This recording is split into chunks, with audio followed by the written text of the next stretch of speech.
Yeah. So what did you do when you first started? Like, what was the first idea? The very first video, weirdly enough, I played this stupid game and some hacker like killed my base when I was 11. And so I uploaded it. And my first video got 20,000 views like instantly. Like all the people that played the game was like, oh shit, you can hack in this game. It's a game called Battle Pirates. I guarantee you no one listening. What is it called? Battle Pirates. No one here has ever heard of it. Battle card? Battle Pirates. It was, Battle Pirates. Yeah, it was a really small game. But I uploaded that and I got 20,000 views. And that was probably the best thing that could have ever happened to me because then I was hooked from day one. Literally, most people, it takes hundreds of videos before you get like one view. And somehow the very first video I uploaded at 11 got like 20,000 views. And then I was just like, oh, I fell in love and I've been hooked ever since. Wow. So it was kind of almost by accident. Essentially, yeah. It was that. And then, because this was way before YouTube was even a thing. Like, Right. you know, no one was really a YouTuber. Hardly anyone made money. When did YouTube first get?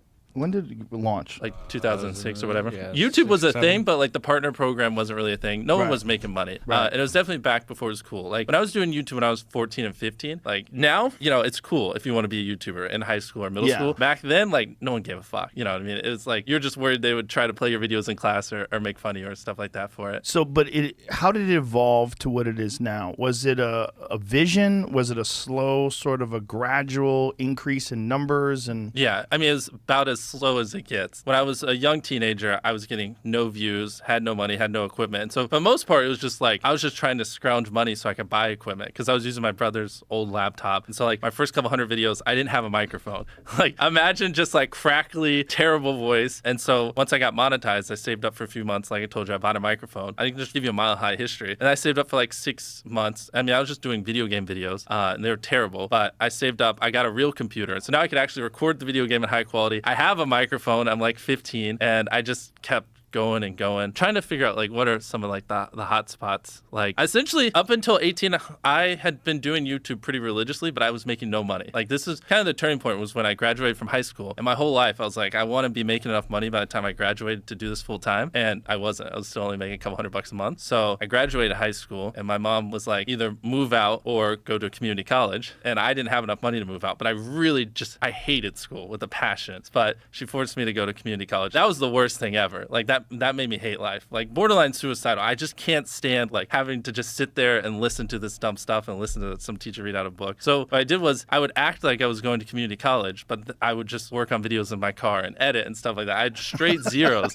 And so now the clock had started because once my mom found out, I was screwed. were you aware of that? Like that you're running a risk? Yeah, exactly. Yeah. And so I would act like I was going to college that whole time, but I wasn't. And I didn't have enough money to move out. And that was kind of when I was just like 15 hours a day, all in. I was like, I'm fucked if this doesn't work. And I had some videos pop off. I couldn't tell you which ones, but I had a month where I made 20 grand because I just had some videos just do really, really well. And then I came home and I was like, yeah, I haven't been going to college, and I moved out the next day. My mom almost had a heart attack because she didn't understand YouTube or anything back then. And she was like, man, this guy's going to work at McDonald's. I wasted all this time. Like I invested 18 years and this is what I get. Where were you living? What part of the country?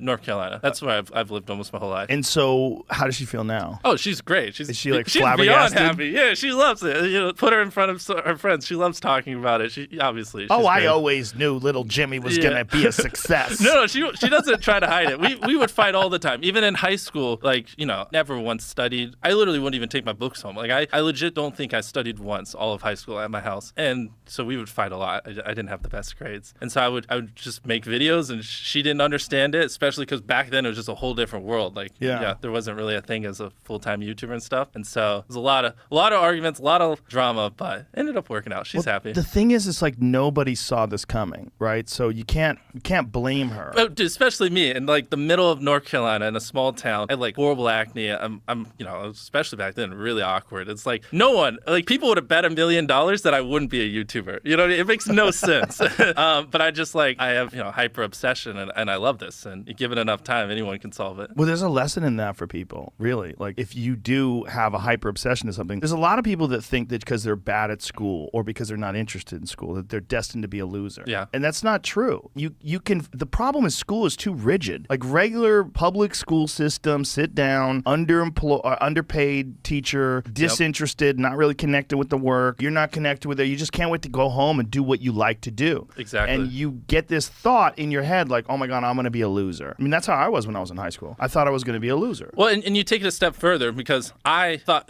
especially if you're like extremely passionate about something at a young age, where most kids are, then it's more exacerbated that it's like, I didn't talk to anyone. I hardly had any friends because I was so obsessed with YouTube. As back then, just no one cared. So it's like, I thought I was just like, just didn't even know how to speak. Like literally, I just couldn't hold a conversation with a single person because people would just tell me all you talk about is YouTube. And I would try to talk about something else. But back then I was so hyper obsessed. I literally just didn't know how to. But what were you obsessed about? Were you obsessed about other channels, your channel? Everything from like learning how to editing, the pacing of the videos, like ideas, what's going viral, what's trending, what's hot. Especially back then, I had no idea what worked. I mean, I had to like self-teach myself everything, even, frame rate on cameras, coloring of the video, just stuff like that. And how did you learn? Did you learn from YouTube? Yeah. So like YouTube videos and tutorials or something? Most of my growth came actually after I graduated high school. Basically what I did was I somehow found these other like 4 lunatics. Three of us were college dropouts. One was a high school dropout, and one, I don't know, he just like quit his job. We were all super small YouTubers, and we basically talked every day for 1,000 days in a row and did nothing but just like hyper study, like what makes a good video, what makes a good thumbnail, what's good pacing, like how to go viral. And we would just call it like daily masterminds. We would just get on Skype every morning, and like some days like I'd get on Skype at 7 a.m. and I'd be in the call until like 10 p.m. and then I'd go to bed, I'd wake up and I'd do it again. And we'd do things like